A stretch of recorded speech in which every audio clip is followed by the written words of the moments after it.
Ejercicio 16D. Bien, notemos que ahora, a diferencia de los ejercicios anteriores, el dominio de f solo puede ser los reales positivos. ¿Por qué? Porque tenemos un polinomio que no hay restricción alguna, x puede tomar cualquier valor, pero cuando evaluamos logaritmo natural, solo podemos evaluar logaritmo natural en los números positivos. No está definido el logaritmo natural para el 0 o para números negativos. Por lo tanto, como f es un producto de funciones, para que esté bien definida, tenemos que evaluar f en los reales positivos. Bien, nuevamente usamos la misma regla de derivación para el producto de funciones y derivemos y calculemos f'. La primera función derivada es 1 por la segunda sin derivar, más la primera función sin derivar por...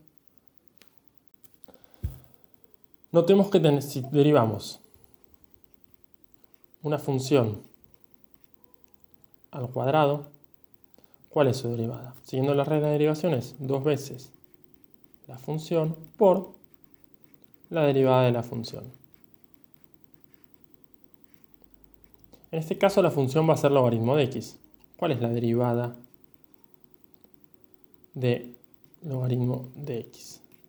Es decir, acá lo que decimos es sea f igual a logaritmo de x. Bien, ¿cuál es la derivada de logaritmo de x? Es 1 sobre x. Por lo tanto, si queremos derivar logaritmo natural de x al cuadrado, lo que nos queda es 2 veces logaritmo natural de x al cuadrado por la derivada del logaritmo natural. Bien, y esto es por un lado logaritmo natural al cuadrado más 2x por logaritmo natural por 1 sobre x. Notemos que x nunca va a ser 0 porque el dominio de f' son los reales positivos. Si el dominio de f eran los reales positivos, el único espacio donde nos va a importar f' es en el dominio de f. Así que no tenemos ningún conflicto, podemos tachar x con x. Lo que nos queda es logaritmo de x al cuadrado más 2 veces logaritmo de x. Y si sacamos factor común logaritmo de x, lo que nos queda es logaritmo de x más 2. Bien, ahora buscamos los x tales que f' de x sea 0. Así podemos encontrar los intervalos de crecimiento y decrecimiento.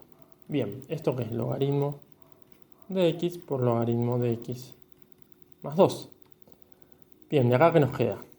Bien, para que sea 0 un producto, o bien logaritmo de x es 0, o bien logaritmo de x más 2 tiene que ser 0. Bien, si le damos toda la e, lo que nos queda es e a la logaritmo de x tiene que ser igual a e a la 0. Elevar logaritmo de x a la e nos queda x, tiene que ser igual a e a la 0, que es 1.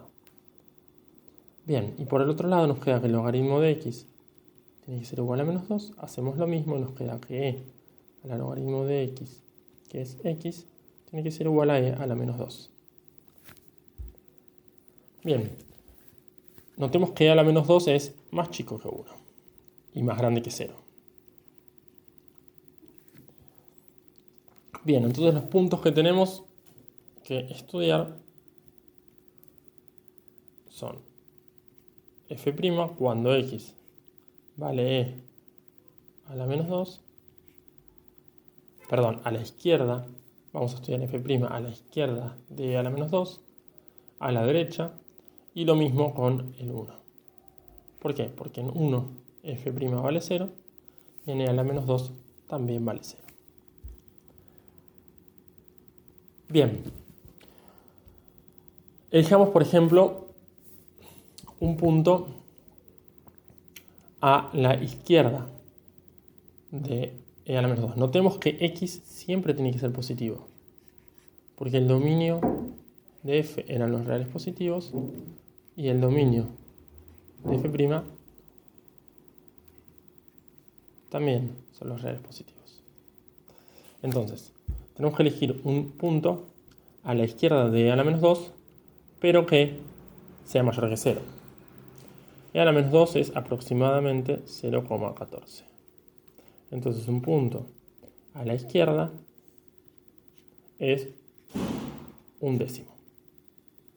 Bien, entonces si evaluamos un décimo, ¿qué nos queda? Logaritmo natural de un décimo por logaritmo natural de un décimo más 2. Y bien, logaritmo natural de un décimo es aproximadamente menos 2,3 por menos 2,3 más 2. Notemos que, obviamente, menos 2,3 es negativo y menos 2,3 más 2 también es negativo. Por lo tanto, la función f' es positiva a la izquierda de e a la menos 2. Bien, si evaluamos en f' en un número entre e a la menos 2 y 1, que por ejemplo es el 1 medio, ¿qué nos queda? Logaritmo natural de 1 medio por logaritmo natural de 1 medio más 2. Nos queda que el logaritmo de 1 medio es aproximadamente menos 0,7 por menos 0,7 más 2. En este caso, menos 0,7 obviamente es negativo. Y si a menos 0,7 le sumamos 2, nos queda positivo. Por lo tanto, f' en 1 medio es negativa. Y ahora evaluamos en un punto a la derecha de 1, por ejemplo en el 2. Nos queda logaritmo natural de 2 por logaritmo natural de 2 más 2. Ahora, ya sabemos que logaritmo en 1 vale 0. Y si lo evaluamos en un número todavía más grande, el logaritmo se vuelve positivo. Logaritmo de 2 es positivo, le sumamos un número positivo, sigue siendo positivo. Por lo tanto, todo es positivo. Es decir, tenemos intervalos de crecimiento entre 0, el 0 está excluido, y e a la menos 2, unión desde 1 hasta más infinito, y un intervalo de decrecimiento entre e a la menos 2 y 1. Bien, ahora, notemos que e a la menos 2 es un máximo, porque a la derecha la función viene creciendo, llega a e a la menos 2, su derivada vale 0, es decir, la función deja de crecer, y a la izquierda empieza a decrecer, la derivada es negativa. Tenemos un máximo en e a la menos 2, y del mismo razonamiento nos dice que tenemos un mínimo en 1.